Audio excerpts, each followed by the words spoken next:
I'm Victoria Kickham, Senior Editor at DC Velocity. Thanks for joining us. So you're considering investing in the latest and greatest robotic solution for your fulfillment center. That's a great step in the highly automated direction, but when will your investment pay you back? The model for a return on investment isn't new, but remains an important factor in the decision-making process when purchasing. Implementing technology and robotics will mitigate labor shortages and improve order accuracy, but how long will it take to see the effects? Today, we'll discuss how robotic solutions are changing the way we think about ROI models and how implementing the right strategy will quickly gain financial approval. Our presenter today is Zach Boehm, Vice President of Innovation and Technology at AHS LLC, a division of high-tech material handling. Thank you for being here, Zach. The floor is yours.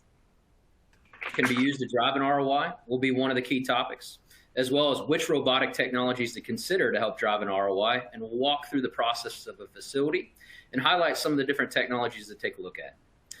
How robotic solutions are being utilized by leading edge organizations. So I'll specifically refer to some of the technologies and some of the organizations that we're working with today with some of the technologies we'll present and show and walk through the processes. And then what are today's challenges? And they're going to affect tomorrow's growth. So be prepared for them now and make sure that you understand what those are and how you can mitigate those risks. So let's go ahead and dive in. How do robotic solutions help drive can be used for ROI? So robotic solutions can be used to drive ROI by a couple of different things. Number one, if you look at a facility, is really optimizing transportation and really driving the reduction of non-value added movement. That's really a term that I've kind of coined throughout my research of different types of robotic technologies in order to drive in a facility. And when you go into a facility and you think through how many movements are done where they're not really truly valued, as far as if I pick up with a pallet up off the floor and then I transport it across the building, picking it up off the floor is valued, but transporting it across the building really isn't truly a value to the process. And so how can you keep those people, those technologies in place while utilizing robotics to drive that transportation or that movement? And then increase throughput capacity. Everybody in every facility, they want to do more in a smaller square footage and do more with less. And so how can you go through technologies and what robotic technologies can be utilized to help drive those types of capacity? Operational efficiency. So everybody looks at different processes and how can you take the process that you have today and make it more efficient? And when you really drive into operational efficiency, it really boils down to the people that are doing the process, that process, and the technologies involved with that. And so how can you make sure that you can drive as efficient movements with that person or the people or the technologies involved to drive that process? Increased accuracy. One of the biggest things in fulfillment today is how do we ensure that orders are accurate? We're increasing the throughput within facilities and we're driving more out of a smaller space on some of the points that we talked about. But how do we ensure accuracy also is increased? Because that can mean dollars back to the customers, right? And charges and shrinkage. So how do you make sure that you could drive more accuracy? And as we step through these different technologies, I'll talk about different ways that's helping drive that point. And then how do you keep your high value labor, right? And so those are people that you've brought into your facility, you've trained, and you've put investment into those people. And how do you make sure you keep them? One of the biggest things with the labor environment right now, it's very competitive. As you drive down the road, you'll see everybody is hiring and they're offering, 2 cents more an hour, 25 cents more an hour, or sometimes multiple dollars an hour. But how do you take the people that you're investing in and keep those people in your process, in your building, and guarantee that you're going to continue driving all the different points that are part of how you can drive your ROI? So how are robotic solutions being utilized today by leading edge companies? So I'll walk from the inbound to outbound process in a facility and specifically talk about different technologies and what they're doing and how AHS is specifically utilizing these for their customers. So auto unloading, that's one of the newest things that are out there. There are a lot of people that say they can do that, but there's also challenges. When you look at a truck and it comes inbound to a facility, how do you automatically unload those? There's typically manual or semi-automatic solutions, but how can you get that to a truly fully automatic solution? And I think we're a little ways off from that being truly automatic, but if you could create uniform boxes, uniform presentation to some of the technology, you could be very successful today by automating that with robotics. Sortation. So once you get the cases or the product off the truck, how do you automatically sort those? Some technology has been around for quite a few years with different sortation technologies, but there's now robotic sortation technologies that can grow and expand and can move from dock to dock that provide a little bit more flexibility and even a little bit more scalability depending upon peak times, average times, or different times throughout the day in which you need to utilize those technologies. Palletizing. So one of the things with industrial robots, they've been around for a long time, and palletizing has been around for a long time. But how can we take those industrial robotic technologies and how can we apply them to an inbound process today? Maybe you're floor unloading your trucks and you could bring those in a uniform fashion and palletize those on single SKU pallets. Sometimes you're able to bring a whole pallet off and then you need to decant or you need to depalletize as well. Those cases to go into another form of automation that we'll get to in the next step. And then preparation is another great one too as well. And so one of the images that I have here is from one of our partners that we've utilized in Cassie and their iBot robot, which allows the pre-cut of the case, which sounds interesting, but one of the greatest things that it does is if you're trying to reduce the touches and increase the value and reduce and do more with less, if you could pre-cut the case, so when you present that case to the operator for picking, for decanting, for replenishment, whatever you're doing in the next step of your process, and they don't have to get out a knife, they don't have to cut the tape, that allows them to be more efficient. And even if you could drive one or two more cases per hour per person, and you have a very heavy decant or inbound process, that'll really help you drive more efficiency by utilizing robotic technologies. So really kind of in summary for this slide, inbound, there are different ways that you could do automatic unloading of trucks, and that could be semi-automatic or fully automatic, and robotics are playing a big part there. Robotic sortation, and again, that helps scale with the inbound or the flexibility or the scalability that you might need with the system. Palletizing, again, industrial robotics have been around for a long time, and palletizing cases on top of pallets and allowing for simplified put away for the next step of the process. And then preparation, how do you make sure the next step of the process is set up for success in order to be very efficient in their process. Put away and storage. So this is where we start getting more into some of the mobile robotic technologies, as well as different types of ASRS or automated storage and retrieval systems. So one of the greatest solutions that we believe that's out there for any facility is mobile robotics. So if you could think about once I've palletized those pallets and I need to go then put that away, if you could put that pallet or build that pallet with a robot and then use an AMR or autonomous mobile robot, in order to take that pallet and move that to the next step of the process, in order for that pallet to be put away into storage, that is really a great efficiency because you could keep the people that are working in the storage area and the people that are working in the inbound area, and again, remove that non-value added transportation that you might have in the middle of that. And you could use multiple different types of mobile robotics. Here's an example of two different types of mobile robotics with different top modules. The one on the top has a pallet conveyor top. So really you could receive from a pallet conveyor and drop off onto a pallet conveyor and maybe go into a pallet ASRS system, or you could go from stand to stand. There's other technologies too as well that are out there that allow you to go from floor to floor as well, transportation too as well. And that's a growing leading edge market that is really any facility for your put away, for your inbound to put away to storage process. So pallet ASRS and case ASRS. So again, it depends upon your process. So if you're receiving and you're palletizing and you're going to put pallets away and you want to store at the pallet level, pallet ASRS systems have been around for quite a few years, but they still have a place in a lot of different types of technologies and robotics. And then case ASRS too as well. So let's say as an example, you receive at the case level, you're not palletizing, but you need to store cases at a certain level because that's the greatest opportunity for your next step in the process to hand over to, whether that's decanting or maybe you're going to a unit sorter. That way you could drive a full case of that and maybe exhaust that full case and be able to go into the system on that sortation for the next step of the process. And then non-replenishment. So this is becoming a model that we're seeing more and more with the goods to person system. That's what G2P stands for. But a lot of people are receiving their product inbound and they're going directly into the goods to person system. So really that would be different than a pallet ASRS storing at a pallet level, at a case ASR level, because you still have to decant that or do the next step of the process. But non-replenishment into a goods to person really means as soon as that product comes through the door, they're putting it right into the tote.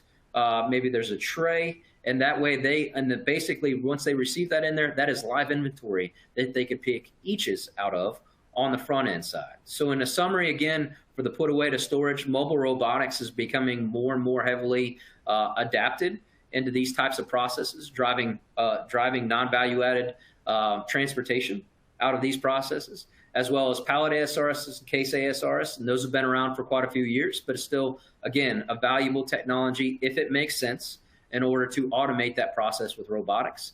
And then going right into the goods to person system in a decant process. And there's quite a few robotic goods to person systems that are out there that do different types of processes. And we'll get a little bit deeper into that when we get into picking.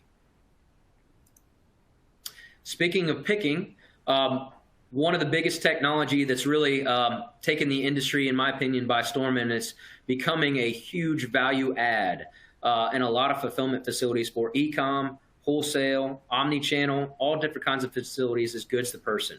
And that could be represented in multiple different types of technologies. Pictured here is Exotech SkyPod system, and this is a newer player to the U.S. market. But one of their values is being able to store vertical in the vertical cube, and that really allows for dense storage and a small footprint. And then person to goods. So I apologize, I skipped over one, but person to goods would be if you have an existing environment in which you're picking from and you need to be more efficient, but you're not ready to go full goods to person yet, where you're doing the automated storage and presentation to an operator, you can take that next step in person to goods. And there's a lot of good robotic technologies that are out there that are driven by software, driving a picker through an environment and helping them be more efficient and more accurate, as well as allowing them be more efficient whether they're following the robot, or some of the technologies that are out there allow you to go from robot to robot within a zone. Again, the whole point is to reduce non-value added transportation and walking of that picker, as well as making them more efficient and driving accuracy. So if you go back to the first slide, hitting a lot of those points with person to goods. Taking the next step again on the goods to person side, there are a lot of technologies that are out there. So if you're looking for that next step and driving more efficiency and getting more out of a value-added person that's standing at a station, keeping them stationary and presenting the product to them or goods to person in order to drive that throughput, drive the accuracy, and as well as utilizing that to either pick an order discreetly or picking to a batch, which allows you to do additional optimization of the goods to person system and then doing the sortation downstream of that technology. And then piece picking technology. So you'll see in the bottom left-hand corner, that is a sky picker from Exotech. But there are a lot of different technologies that are out there that are doing piece picking technology, whether that's from a tote, from a case, or whether that's from a goods to person, or maybe even possibly into the inbound to a sortation system. Industrial robots and collaborative robots are becoming more and more effective with these types of solutions. And with vision technology and the software behind that driving those products, they're really allowing this technology to grow extremely quickly and be able to be paired or adapted to goods to person, again, inbound to sortation or other processes within a facility. And then sortation technology. So for picking, you really think about sortation technology. One of the things that sortation technology does, again, when you present that bin to a person at a goods to person system, you want to be able to present or pick as many out of that presentation as you can. And that allows for efficiency of the system, efficiency of the presentation of that tote or that bin in order to get that product out of. So the more orders that you're picking to and utilizing the sortation technology, and again, those are technologies that allow robotics to be able to drive sortation from maybe another 100 orders at a time to sometimes 2,500 orders at a time, or even greater than that. And there's a lot of robotic technology that's out there and has really been relevant in the industry for quite a few years. And really pairing those up with goods to person systems are allowing to drive a lot of efficiency out of both systems, as well as additional throughput. And again, allowing to use those high valued resources and to keep them efficient, accurate, and also happy. So kind of in summary for this slide, when you really look at the picking processes, and again, this is one of the biggest areas in which fulfillment facilities are targeting, is you could utilize person to goods, and that's really helping drive a person through a pick and face environment and can be really good for brownfield environment. And then goods to person systems, those also can be put into brownfield environments, but also really, really good for greenfield environments and to basically design an entire inbound and outbound process to the goods to person. Piece picking technology, which really allows for your operators to stay efficient on what makes sense, but putting robots in that don't take breaks, that work all day long and don't call in sick. And so that's really a technology, again, that's going to help take goods to person as well as other processes to the next level in fulfillment facilities. And then again, sortation technologies. And there's quite a few robotic technologies that are out there in this space, and that's expanding and growing, and their capabilities are it seems like growing every single day. So it's an exciting time to look at robotics for picking to drive your ROI. So once I've received my product, and then I've put it away, right? And I've prepped it for picking. And then I've picked it, and I've picked it as efficiently as I possibly can. Within a facility, some of the next steps is packing. How do you automate packing? And sometimes this is a challenging thing because there are so many different product variations that you could see in a fulfillment facility, to products that are as small as a golf ball to products that are the size of literally a treadmill or boxes like that. So you really have to refine the focus in that and make sure that the technology that you're looking at makes the most sense. So if we look at packaging robotics with Berkshire Grey, they are really helping revolutionize this type of process. And this really allows an operation that we can present typically to an operator to a robot. Again, instead of standing there putting from one product to another, or one inbound tote to a case, this really allows us to utilize a robotic to do that mundane task and drive efficiency, drive accuracy, and take that high-valued operator and put them in another process that can't be automated yet. And then you also have auto boxing technologies. And this is one of the things, too, as well, that used to work really well with box in a box. You'll see these in some footwear technologies in that space, but it's becoming more and more relevant. And one of those things is not only the efficiency and keeping your operator efficient, but it also has corrugate savings. Or how many of you out there are shipping air on every single project or product that you ship out in a box? And so that really helps you save costs, especially with some of the things that are going on in the environment, and shipping costs are rising, it seems like, every day for our customers. And these are really two technologies that are, one with the auto boxing has been out there for a while, and there's multiple OEMs that provide this type of solution. And really it helps you drive efficiency from your picking to also your auto boxing and your pack out process, but also the packaging robotics. And I believe this is going to be one of the big areas of growth as we move forward, of how can we pack out more efficiently. So we've got picking, and we're making that as extremely efficient as possible. And now, how can we attack packaging with robotics? And Berkshire Grey is one of the technologies that's out there, and one of the companies that are out there are really taking that charge and starting simple, crawl, walk, run, as far as some people might call it, but really trying to drive how they can drive automated packaging throughout a facility and keep those high-valued resources that you have and you've trained and you've invested in on processes that can't be automated as of yet. And then outbound. So again, when you go from inbound all the way through to outbound, what are some of the different technologies? So in this picture, you'll see mobile robotic sortation. And this is sometimes parcel shipping. Sometimes this is utilized, again, as the sortation for picking to help drive that. But one of the things with robotic sortation, you give the capability that some are extremely efficient and flexible. And when you look at these types of technologies, you need scalability and you need flexibility. A lot of customers that we work with are working within a 2 to 3x peak, or sometimes even a 5x peak. So how can they tackle really the time period in which in the peak where they really make their money, but also provide the solution that they need during average? And robotic sortation is extremely flexible and allows customers in order to do that. And there's quite a few technologies that are out there that are doing a great job in this space. And then mobile robotic pallet transportation. So we hit that on the inbound. Again, this is another area in which you can look at non-value added transportation. So you receive the product, you've packed it out, and now you've palletized on a down lane, but now it needs to get to the shipping area. It needs to be coordinated. It needs to be processed, and then it needs to be staged in order to go on a truck. So again, if you think about that, that normally would be replaced by a person on a forklift, driving that pallet from point A to point B, or multiple different locations. So keep that person on the truck where they're valued, and utilize this mobile robotic pallet transportation to help drive out the non-value added movement with the facility. And then you have robotic labeling. So there's all kinds of different robotic labeling, whether you're talking about individual each units or palletized units.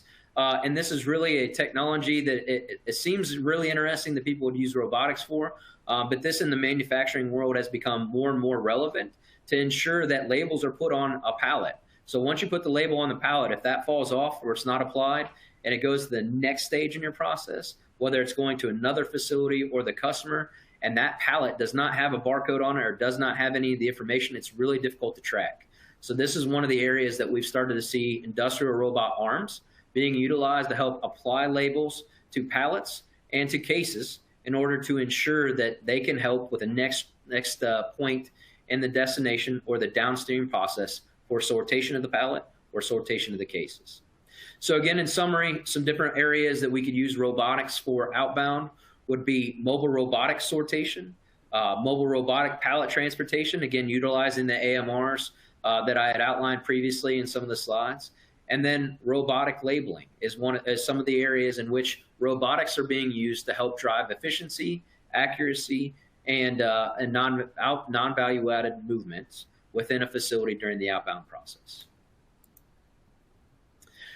So in summary, going through how these are great opportunities, right? There's great robotic solutions from inbound to outbound through all different processes that you can target and you can drive efficiency, savings, ROI, those types of things. And they're really valued and they're really easy to capture what those costs are today and how those costs are going to be different tomorrow and generate a return on investment. But how's today's challenge is going to affect tomorrow's growth, right? And so what you put in today, you want to make sure that it's scalable and flexible for tomorrow, because the biggest thing with forecasts, they're always wrong. And the great part about that is if you align yourself with the technology that allows you to be scalable and flexible in order to adapt and to be able to move forward, that'll really help you in your fulfillment process as well as with your ROI. So some of today's challenges, labor shortages, right? We talked a lot about the high value person, right? And you poured training into them. You've went through and you've done the HR process with them. So you want to keep those people. So you need to be able to really work with them and make sure that you're driving the needs that you have within your facility to help with the labor shortage. So it's really changing the definition of ROI. Some of our customers are looking at ROI as it's market loss, not so much here's my cost today and here's what my cost is going to be tomorrow. But if I don't innovate or if I don't use a scalable and flexible robotic solution today, I will lose market share and I will not be able to fulfill what my customer is demanding. And customer demand and consumer demand is constantly changing. If anything that COVID has taught us over the last 2 years is that e-com fulfillment is here and it's growing, and some have gotten double digits growth or sometimes even greater than that in order to drive fulfillment and throughput to their customers. And again, what that basically means is you need to keep your high value labor. You want them doing valued processes, and you want to make sure that you're driving out the mundane processes that are difficult to keep people in those processes. So they feel valued. They feel that like they are a part of the automated process. And sometimes it's easy as, educate them on the technology, on some of the robotics, some of the mobile robotic technologies that we've integrated. Some of the most unique things are they put radios, they put different things on the robots to name the robots to make them a part of that workforce. And some of that is just making sure that you adapt to the culture that's there in place or the culture you're trying to create as you move forward. And then it also simplifies training processes. Typically, when you go through a facility design, a lot of times you want to look at the most efficient process for every level of velocity in your facility. But now today, if I could bring a person in and train them on one process, and they could come in tomorrow or over the weekend and do the same process over and over again, or it allows that time from when they come in the door to the ramp up of that during that labor shortage, by training them on one process, and it's the same whether I pick an A velocity mover, a B velocity mover, or a pick discretely or a batch, that really allows for the simplified training process and allow you to help keep high valued labor, me, as well as if you do have challenges with labor shortages, you can bring people in and get them up to speed much faster. What it also does is really allows for a simplified process, streamlining solutions. That's one of the big things that we're learning more and more about as we get into the innovative spaces. How do we take a process that we could potentially use for multiple different things? How can we utilize robotic technology for one thing this morning and use it this afternoon for something else? So robotics is really changing the game with that, with the flexibility in order to help streamline a process, and allows for interchangeability. And that's really big. And you want to be able to take that technology and move that to another facility or move it to another process within that same facility. So less things that you have lag to the floor, and more flexibility you have will really allow for that. And I think that's something that as we move forward with today's changes and challenges going to affect tomorrow, people aren't going to want to have technologies, robotic technologies really attached to the floor, what are difficult to move and they have to maintain in that facility. They're going to want to be able to pick those robots up and move them from facility to facility. Some people need to have robots in facility A for a peak during a different part of the year as their facility B for the peak part of the second portion of the year. And by utilizing robotic technology that's scalable and flexible, it really allows for that. And that's really going to help the customers take on the challenges that are coming tomorrow that we might not even know about yet. Then speed to market, really PO to go live. I sit on probably 2 meetings a day, it seems like, of how fast, if I place an order or provide a commitment, can I go live with this technology?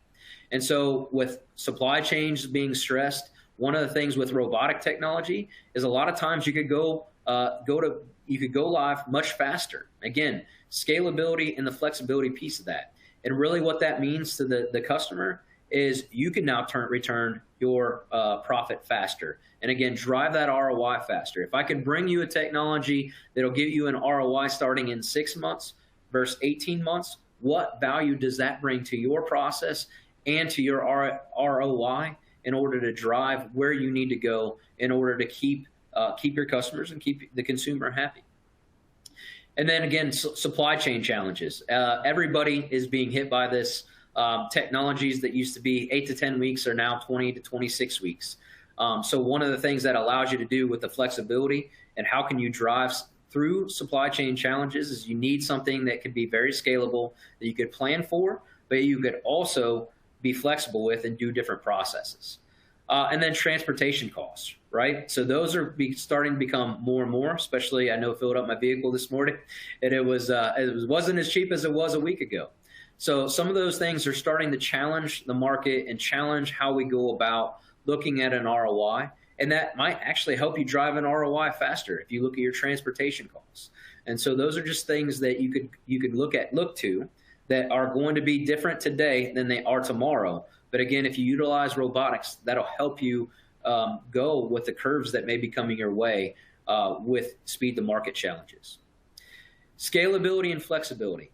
You've heard me reference it multiple times, and these are really 2 terms when we look at different innovative robotic technologies to add to our processes and to bring to our customers as we really focus in on that. So you want technology that can grow with demand. Let's say over the next 5 years, your growth is going to go up 100%, 200%. Or year over year, you may add SKUs in 3 years from now. So you need to be able to add storage to, in 2 years that you don't need today. And so instead of having to put in a system that's really designed for your year 5, year 10, year 7, whatever you're looking at in your process, you want to be able to have a technology that can grow with that demand, grow with the storage demand, or add robots because they really decouple the storage from the robotic presentations. And there's a lot of technologies that are in that space for goods to person specifically that really allow for that. And that's one of the things that allows you to scale extremely quick with your customers' demand, or like I mentioned before, forecasts are never right. So let's say in 2 years from now, your forecast for year 3 was different than it was 2 years ago. So that allows you to roll with the punches for tomorrow in order to adapt the technology and grow the technology on what you need. And then year over year growth, driving scalability solutions, kind of hit that already. But one of the things with a year over year forecast, they can be challenging, right? And you don't want to overbuild, but you don't want to underbuild. But with robotic technologies and being flexible, that really allows you to scale that technology with those year-over-year growth challenges. And sometimes they're less, sometimes they're greater than that. But just to have the flexibility in order to move with those growth trends from year to year versus having to put something in year one that'll affect your ROI, and then also have challenges to do additional technologies or higher end technologies, really is something to pay very close attention to.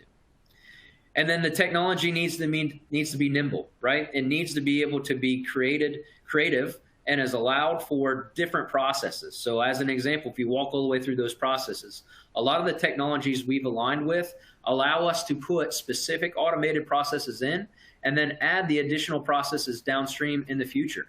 It doesn't all have to go in day one.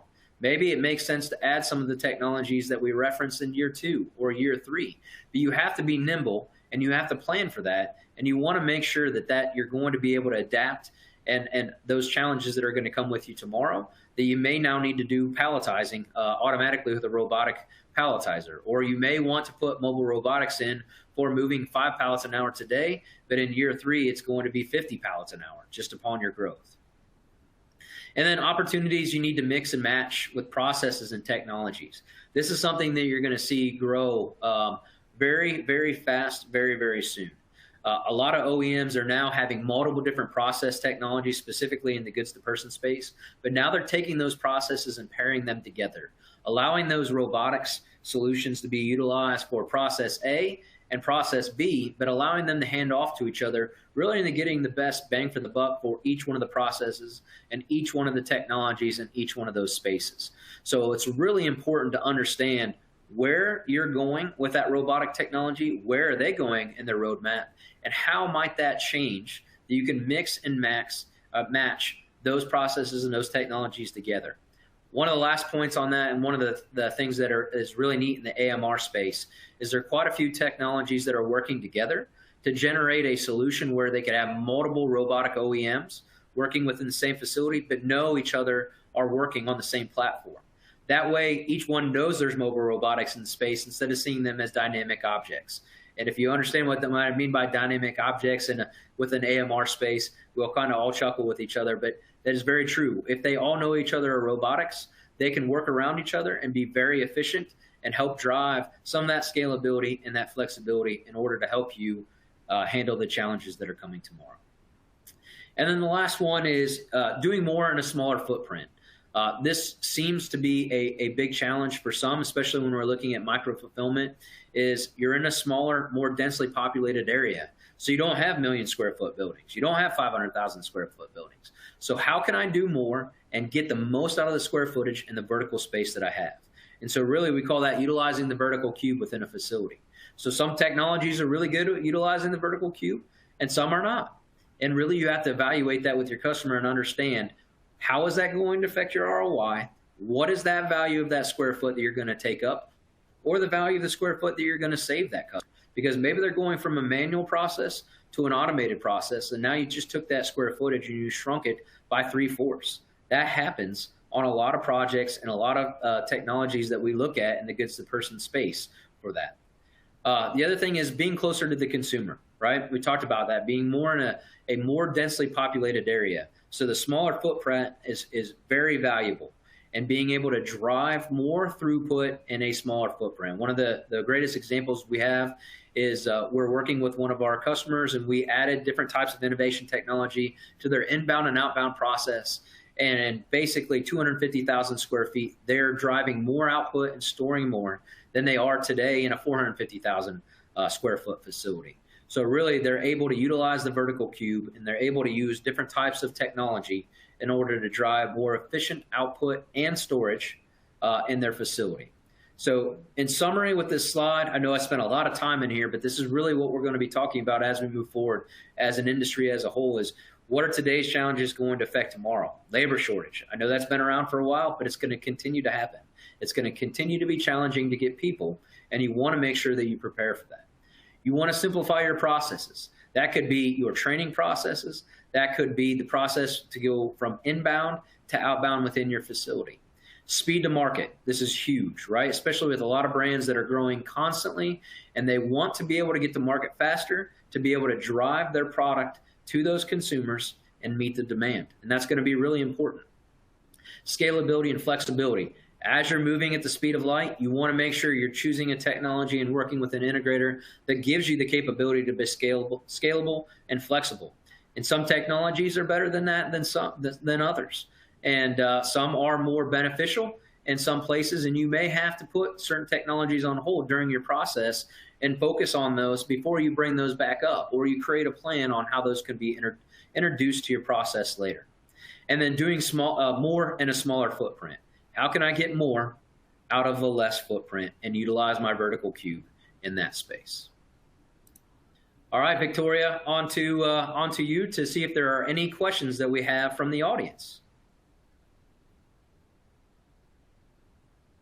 So now it's time to move on to our Q&A. Just quickly, there is still time to get your questions to us. And before I begin, I would like to mention, as Zach just said, that more information about everything we discussed today can be found at the AHS website, ahs1.com, and there's contact information, as you saw on the screen as well. So let's proceed to our questions. We have a few coming in here. And Zach, I'll get to the first one here. How important are you finding the software offering that comes with each of the technologies as it relates to integration and reliability of the technology, specifically for the G2P AMR providers?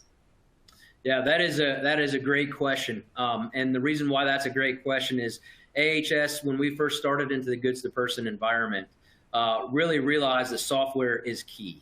And it's not only software to help coordinate the robotics and driving the order allocation, but really the software that's going to tie the goods to person technology as well as the inbound and outbound together, to the point where we've taken and actually built our own software deploy team where we're going to help on the inbound to make sure that we understand the process flow and that we understand that we fit the right technology with the right software application and put that all together, as well as helping all the way through the process and the deployment of that process within the facility, as well as the technology or maybe the execution software. So it's really, really important to ensure that software ties all those together, because a lot of the goods to person space AMRs that are out there, they're really good at what they do, but sometimes you're not putting all the products inside the system. So sometimes you have to start the order at the goods to person, you have to finish it. That's all done by the software, right? So that coordination and making sure that that process is efficient is extremely important. And it all starts with the process flow, and then making sure that you have the right software partners and you have the right modules to drive and implement that technology. So that's a really great question. I did not highlight that in the presentation, but I'm glad somebody asked that question around software. Yeah, great. Thank you.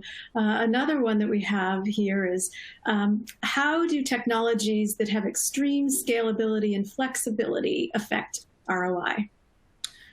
Perfect question. So a couple different ways that it will affect ROI. So one of the things that we do with some of the technologies we represent, so let's say they're looking at a 5-year time period. We'll actually break it down year over year, and we'll do an analysis on that year, on their average time frame and their peak time frame. So some of the things that we'll do is we'll make sure the storage aligns, and sometimes we'll add storage or develop a plan to add storage in the future. As far as the throughput too as well, some of them decouple the storage from the robotics. So that really allows you to only buy the robots that you need day one or through year 1, through year 2, year 3. And then the other way that a lot of technologies are doing it is they're also allowing for rental. So basically imagine this: during your peak time frame, you may be able to go out and rent additional robots, which really in theory hits a different bucket. That hits your operational bucket. So now instead of what we say, build the church for Easter Sunday in a facility or design it to your peak optimum day that you might only see one time a year, it allows you to scale up in order to hit your peak throughput and your peak time frames in order to make sure that you handle that. The other way is also robotic as a service. Or sometimes some people might refer to it as a technology license, which allows you to take that cost and spread it out over time. So there's a lot of technologies and a lot of different strategies out there, but that's really helping drive and affect ROIs, because really then you could formulate the solution and the cost to the customer as they need it, instead of having to put it all day one, which makes that time frame in order to drive the ROI a lot longer. Good question. Yeah, great. Thank you.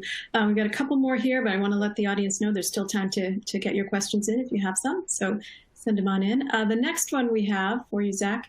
How do you see customers setting up their facilities to be fully automated at the beginning or for pieces to be automated as they go along? So what are the ways in which you're seeing customers do that? Yeah, that's another good question, because it seems like we're doing that daily anymore. Kind of refer to a specific project, we're actually looking at a facility out to year 2029, right? So if you're looking at that and how you can drive that and then work your way backwards. So you really have to look at it as a fully automated solution. And then you basically create what I say islands of automation, and then work backwards during that islands of automation. So there's a couple things that go into that, right? The data, you want to make sure that you have as good as data as you can, as good at forecasting as you can, which I know I'm smiling because I said that, don't worry, everybody's forecast is typically wrong. But one of the things that allows you to do is you can build it out for what you need and then work your way backward. And that allows you to focus on each island of automation. And maybe you don't have to put in that island of automation a multi-million-dollar solution. Maybe you can start more manual and then you work your way into the automated solution. What that also allows customers to do too as well is if they're forecasting or their year-over-year growth is wrong, maybe it's delayed or maybe it's faster, it allows them to really focus on that and then pull that trigger as they need in order to drive the ROI. And so really, again, going backwards, you have to really start with a fully automated process and the islands of automation within the facility, and then kind of work your way backwards. And that's easy to say when you start it here now, but there are a lot of people that are in a brownfield environment that says, well, what if I already have the facility? What can I do? And there's strategies for that too as well. And there's technologies that have a better fit in brownfield than they do in a greenfield. Design it for the full capacity, fully automated, and then work your way back. But it really boils down to how do you work within the islands of automation, as I call it, and then put together a manual, semi-automatic, fully automatic process, and then educate the customer on what that means if you add it later, and what that cost might be, because there's volatility in everything, it seems like anymore, with plastics and steel and just supply chain costs. So there could be some risks outlined with that, but really that's where you need to work with the customer and make sure you understand what are some of the levers that they're looking for and what do they value as they move forward in the process. So very long-winded answer, but that's a very good question as well. Great, thank you. Couple more to get through. Out of all the technologies and processes, which do you see has the quickest ROI time? Oh, that is a good question. So if I look at the processes right now in this space and fulfillment space, especially e-com, right, which we talked about, one of the things is consumer demand and consumer growth, especially coming off of COVID, is really picking. We've seen that to be the biggest portion. Now, sometimes that's the most costly portion. However, but when you go work with a customer and find out that you could potentially increase their pick speed by 10x, that really drives a very fast ROI. And one of the great things that I love putting together for our customers is we look at that, get all the information, get all the inputs, and we can show them that their ROI really truly is obtainable where it's cost level within 2 to 3 years on some bigger systems. And that really helps them understand what the value of that technology is. The other spot too as well is if that's more of a run approach, but as I mentioned, the crawl, walk, run is AMRs. One of the great things about AMRs is they can be easily adapted to an existing facility and be able to set up from a process to A to B, learn about the technology, and then expand that. And you want to work with an integrator that really helps build that plan for you and helps build, okay, here's where you want to go, but this is where you need to start. And here's the phases in between, and this is what it potentially looks like to you. If you get an integrator that says, let's do it all day one with mobile robotics, you want to sit down and understand how is this going to affect your culture. So I just want to make sure that you know that is an easy one, a very cost-justified one, but also could be a very big trap if you're not working with an integrator that is very educated on the technology and how it will affect your current environment. Great. Thank you. We have one more here for now. What is the typical period in which customers are looking for a specific ROI? Well, yeah, that's I will say that's ever changing. So I'll just kind of walk you through. So traditionally, it was typically 2 years, right? Was where we were all sitting at. And I spent a lot of time in manufacturing, but also fulfillment. And at times that's difficult, especially when you have an average to peak ratio. However, now with different things that are going on now today, some are looking at a 5-year, 7-year, 10-year, and then some aren't even truly doing a quote unquote ROI analysis. They're really sitting there saying, if I don't demand this or meet the demand of my consumer and my customer, I'm going to lose market share. So I would say it is different depending upon the customer, or if it's a brand, or where the brand is at in their growth trajectory, on if they've been around for a long time. But typically people are trying to see somewhere between a 3 to 5 year ROI, but there are some that are looking out at a 10-year payback. And what we try to do is understand that as much as we possibly can. And then you got to try to understand the trajectory, because what you're going to pay somebody today is not going to be the same that you're going to pay in 10 years. So there's a lot of different things that you have to look at when you look at that for an ROI, and make sure you have a good tool that you could work out with your customer to make sure they understand what are the inputs and what does that look like over the couple of years. But a lot of the technology we're looking at really hit within that, I would say, 2 to 5 year, and some are getting less than that. It really depends upon what worst case process they're looking at and what they're looking at to optimize. But sometimes it's 10x of what they're doing today, by, instead of having a person walk a pick path, put a person in front of a goods to person station and being able to drive that ROI very quickly. Terrific. Thank you. And thanks again to Zach Bain for a very informative session. And thanks to AHS for making this presentation possible. We also want to remind you that if you would like additional information on what we discussed today, please visit ahs1.com. Finally, thank you all for sharing your time today. We know your time is valuable, and we hope you walked away with some good ideas to help you better manage your automation strategy. For all of us at DC Velocity, I'm Victoria Kickham. Have a great day. Thank you.